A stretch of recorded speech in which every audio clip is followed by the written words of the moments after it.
नमस्कार दोस्तों।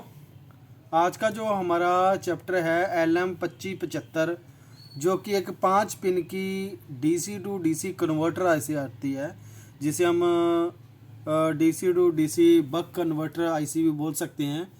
तो ये जो आईसी है जो 5 पिन के अंदर आती है, और इसकी पिन डिटेल, वर्किंग और टेस्टिंग के बारे में करेंगे, और इसके इक्वल नंबर भी करेंगे कि अगर ये आईसी ख़राब हो जाए तो इसकी जगह पर और कौन सी आईसी हम लगा के उस सर्किट को ऑपरेट करवा सकते हैं।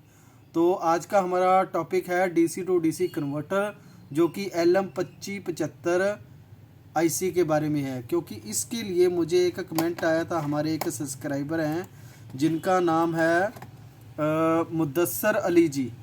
तो मुद्दसर अली जी हैं जिन्होंने कमेंट किया है कि सर, एक उन्होंने आईसी पूछी थी 7541 आईसी, तो ये आईसी नेक्स्ट टॉपिक के अंदर होगी।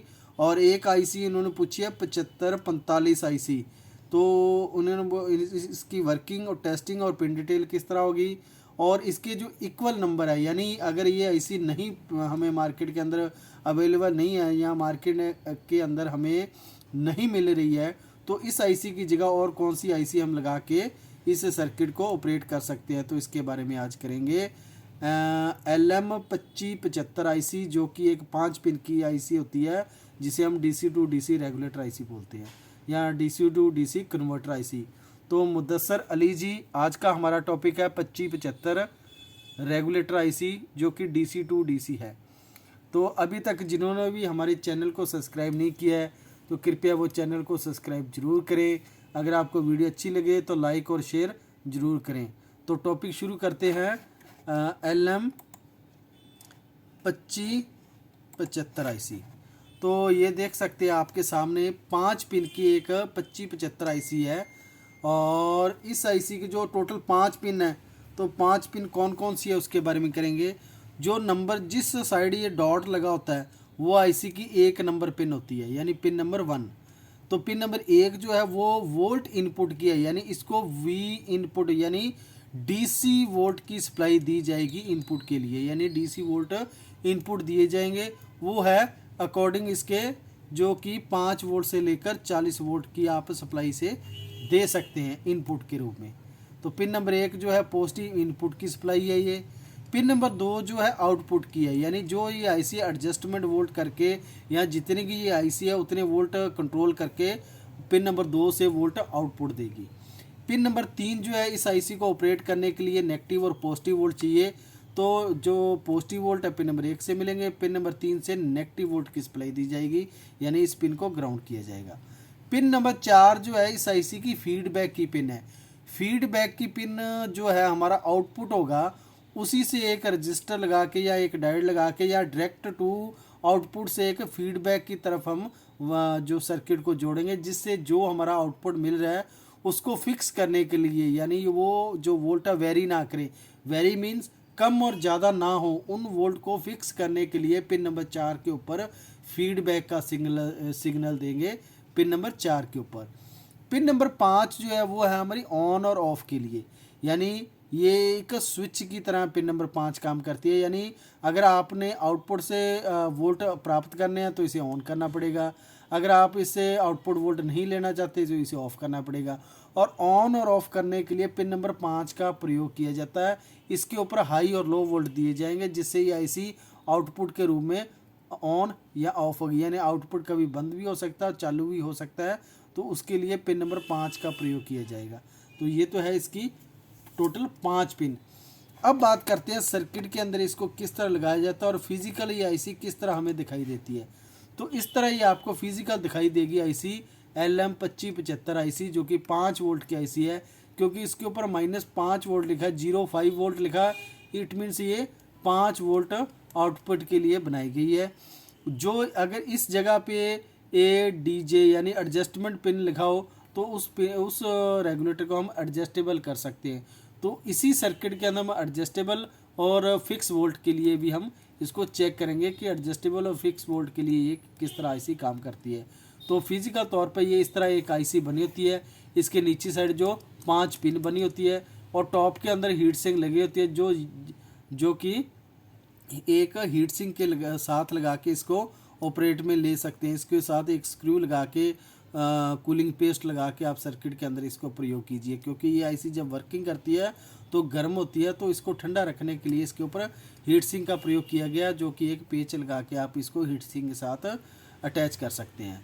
तो ये फिजिकल तौर पे इस तरह आपको आईसी दिखाई देती है, जिसके ऊपर LM2575 लिखा होता है। अब बात करते हैं इस आईसी का जो सर्किट है, इसको किस तरह हम यूज़ में ले सकते हैं। तो आप देख सकते हैं आपके सामने जो इस आईसी के मेन फीचर कौन कौन से हैं। तो एडजस्टेबल जो वोल्ट आउटपुट की रेंज जो है वो 1.23 वोल्ट टू 37 वोल्ट, यानी 1.2 वोल्ट से लेकर 37 वोल्ट तक आप इसके वोल्ट एडजस्टमेंट कर सकते हैं, कम और ज़्यादा कर सकते हैं। ठीक है जी। और उसके बाद जो है इसका करंट रेशो जो आउटपुट रहेगा वो 1 एम्पेयर रहेगा। और अगर आप इसे 5 वोल्ट के लिए यूज़ कर रहे हैं तो 3 एम्पेयर का आपको आउटपुट मिल जाएगा, यानी 5 वोल्ट के लिए 3 एम्पेयर। अगर आपने इससे ज़्यादा वोल्ट ले लिया, जैसे 12, 13, 14, 15, 20 वोल्ट तक, 25 वोल्ट तक, तो 1 एम्पेयर का करंट इसका आउटपुट रहेगा। और जो इसके इनपुट वोल्ट हैं वो आप इसको हाईएस्ट जो वोल्ट है वो 40 वोल्ट से लेकर 60 वोल्ट तक आप इसे दे सकते हैं। हाईएस्ट वोल्ट कितने हैं? 40 वोल्ट से 60 वोल्ट तक आप इस आईसी को दे सकते हैं।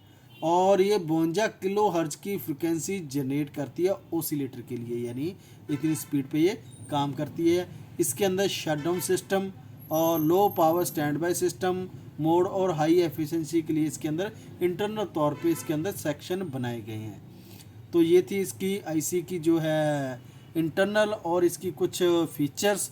अब बात करते हैं हम आईसी की जो सर्किट के अंदर इसको किस तरह यूज़ किया गया है।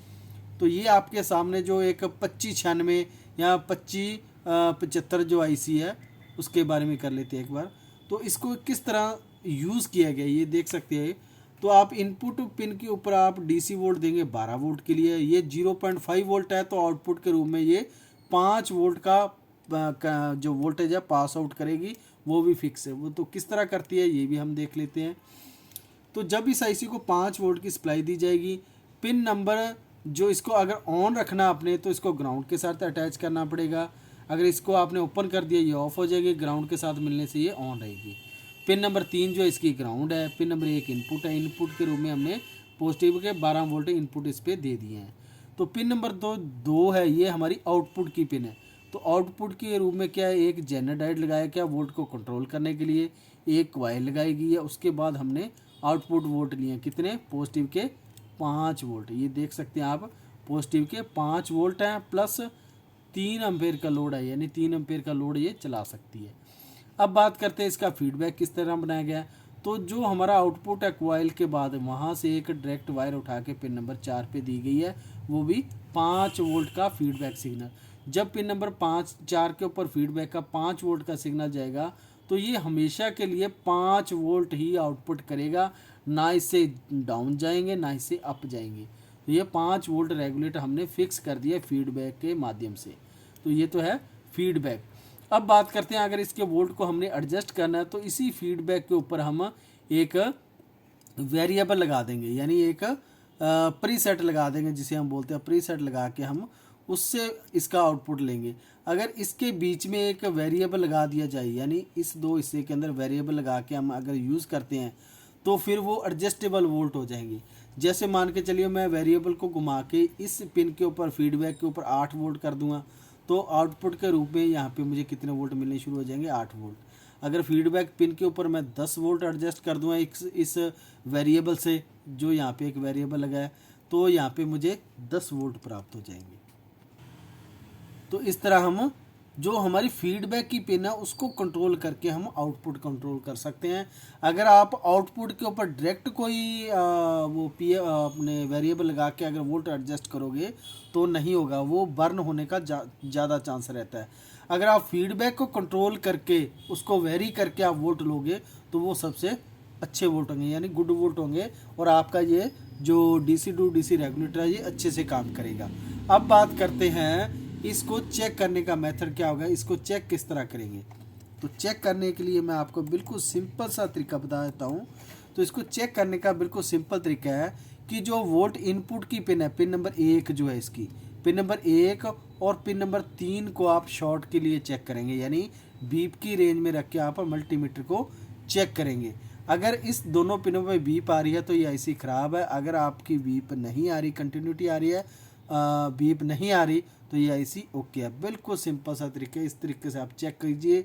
अगर आपकी इसके अंदर बीप आ रही है पिन के अंदर तो ये आईसी ख़राब है, अगर बीप नहीं आ रही तो ये आईसी ओके है। अब बात करते हैं इसके इक्वल नंबर, यानी इस आईसी, अगर ये आईसी ख़राब हो जाए तो इस आईसी की जगह और कौन कौन से नंबर हम यूज़ में ले सकते हैं, यानी इसकी जगह और कौन कौन से नंबर लगा सकते हैं। तो एक तो है हमारा LM2596, LM2596, एक है XL 4005, एक है LM2576, एक है LM2596, एक है XL 4015, और इसके अलावा भी कुछ और नंबर है, वो भी मैं बता देता हूँ। एक है 2575 आईसी, ये जो यूज़ करें। एक है 2576 आईसी, 2576 आईसी भी आप यूज़ कर सकते हैं। तो ये कुछ इसके इक्वल नंबर है, यानी LM सीरीज़ के कुछ नंबर है।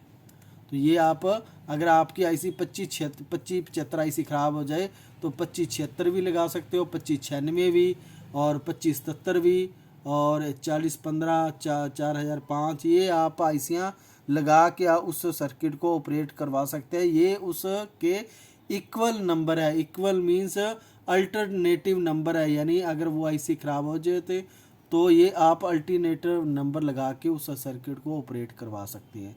और अब मैं नई थोड़ा सा शुरू कर रहे हैं कि जो हमारे आईसीज़ है उनके इक्वल नंबर कौन कौन से है, 5, 6 नंबर, 7 नंबर या 10 नंबर, कौन कौन से इक्वल नंबर है, तो उनका भी मैं जल्द से वीडियो शुरू कर रहा हूँ ताकि आपको आसानी हो। अगर एक आईसी ख़राब हो जाए तो उसकी जगह पे और आईसी कौन सी लगा सकते हो आप सेम नंबर की, तो उसके बारे में मैं अभी, वो मेरा प्रोजेक्ट चल रहा है, तो वो जैसी आईसी बन जाएंगी टोटल तो वो भी मैं आपको वीडियो के माध्यम से आपको डिस्प्ले करूँगा।